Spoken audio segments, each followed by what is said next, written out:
Hi everyone, welcome back. Tommy Hovington here at Hovington Instruments, and today I'm going to share with you the 5 tools I think you should have if you want to get started into lutherie.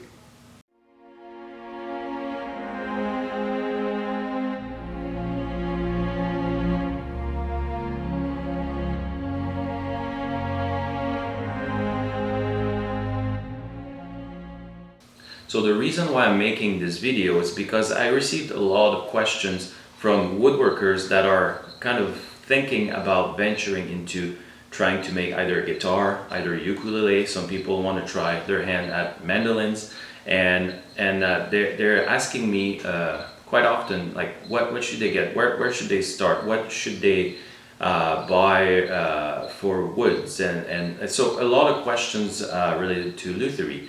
And I figured a good place to start would be the tools. So I'm going to go around the 5 tools I think you should have if you want to get started into lutherie. And that way, that's going to give you guys a good base to start. So I hope you enjoyed this video. So the first tool I think you should have if you want to get started into lutherie is a good shooting board. So this is a shooting board I made myself. It's not something you need to buy. You can use scraps of wood. There's a lot of videos on YouTube about how to make a shooting board, and you just have to pick the one that's going to fit you the best.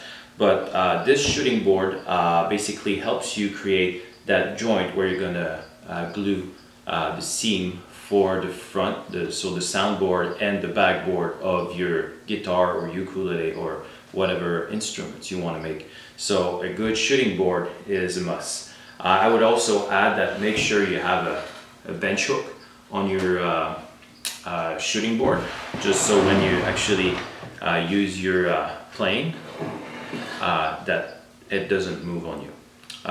This tool by itself is not really useful, so make sure you do have a good plane as well. And I'm personally using a number 6 that I got off of a garage sale somewhere, and just resharpened it to a point that I can actually use it, and it's a very useful tool.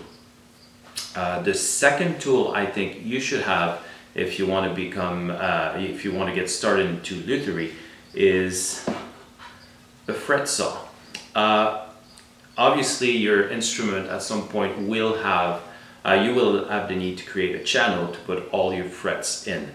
The Stuart McDonald fret saw is very good, because if you do happen to buy your fret wire this saw actually creates the proper channel for that fret wire.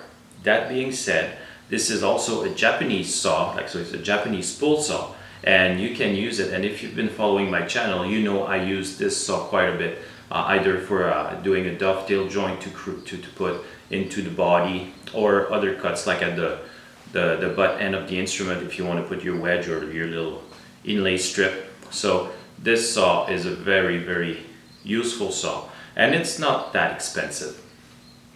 The third tool I think you should have if you want to get started into lutherie is clamps.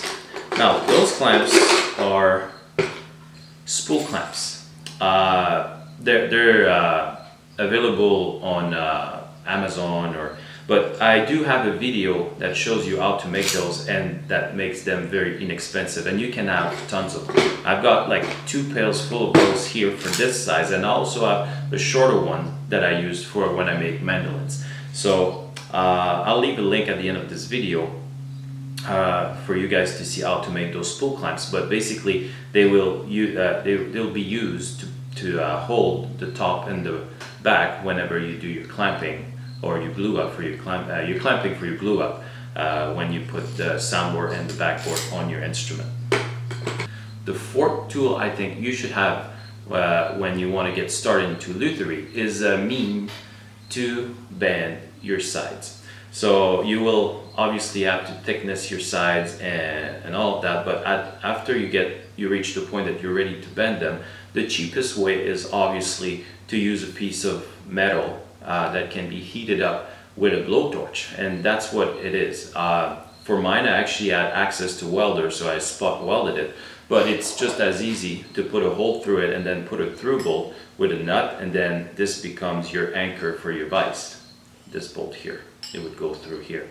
So if you're past that and you want to get something a bit bigger, there's also this guy here, and I do have a video that explains all the dimension and how I came about with this guy here. But it's basically a light bulb inside the tube, and the light bulb being incandescent creates heat, and then you can use that to bend your sides or your binding or all the stuff you need to bend.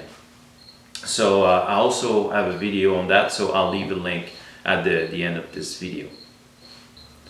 Now the fifth and last tool I think you should have while wanting to get started into lutherie is a coping saw.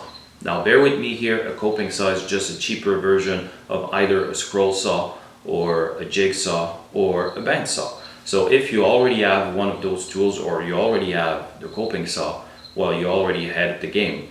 But the reason why I'm talking about the coping saw is that it's a very versatile tool. And if you look behind me, the F5 mandolin that's on the wall there was built completely using hand tools, and I use this coping saw quite a bit on it. The only parts that I did on this F5 mandolin without hand tools were the inlay work, where I use my little base router with the Dremel tool, and the spray gun to spray the lacquer. So a coping saw is a must-have, or any means to cut curves into your work. That way you can get your soundboard, your backboard all cut up close to shape. And it's always a good way to learn when you start with doing only hand tools. It takes a bit more time, but at the same time gives you the confidence and creates a different approach into learning, into getting started into lutherie. Now the bonus tool that I would like to share with you if you want to get started into lutherie is patience. Allow yourself lots and lots of time. Allow yourself to just start something and realize that today's not a good day and walk away. So those are all the beginner's tool I think you should have if you want to get started into lutherie.